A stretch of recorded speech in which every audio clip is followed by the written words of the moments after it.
ప్రతి పేదవాడికి న్యాయం చేయాలి అని చెప్పి వచ్చాడు.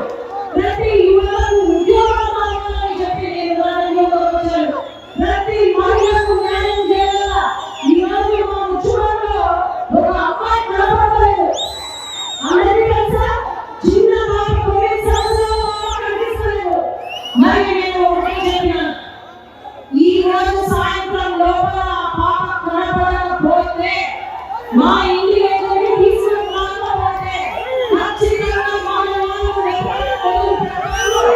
వాడు ఎవరైతే తీసుకెళ్ళాడో ఆ పాపని వాడిని బాధపడకూడదు అని చెప్పి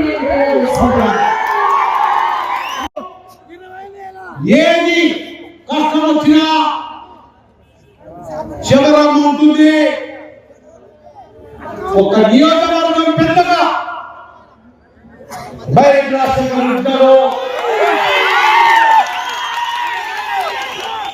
మీరంతా శివరామను ఆశీర్వదించండి. తప్పనిసరిగా చంద్రబాబు నాయుడు గారు, మోడీ గారు ఒక మంచి భవిష్యత్తు ఇవ్వబోతున్నారు. మన పనులన్నీ నెరవేరుతాయి.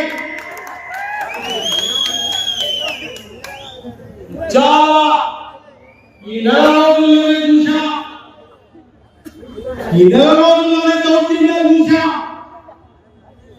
ఒక మైనారిటీ సోదరుని వెనకాల ఉన్నటువంటి ఒక రాష్ట్ర ఆక్రమించుకున్నాడు.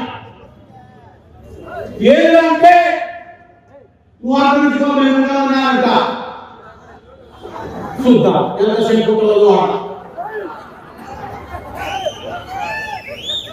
ఈయన కూడా కారసాని రామ్మోహన్ రెడ్డి రాజకీయాలు చేసి గుండు పోయి సున్నం బొట్టు పెట్టి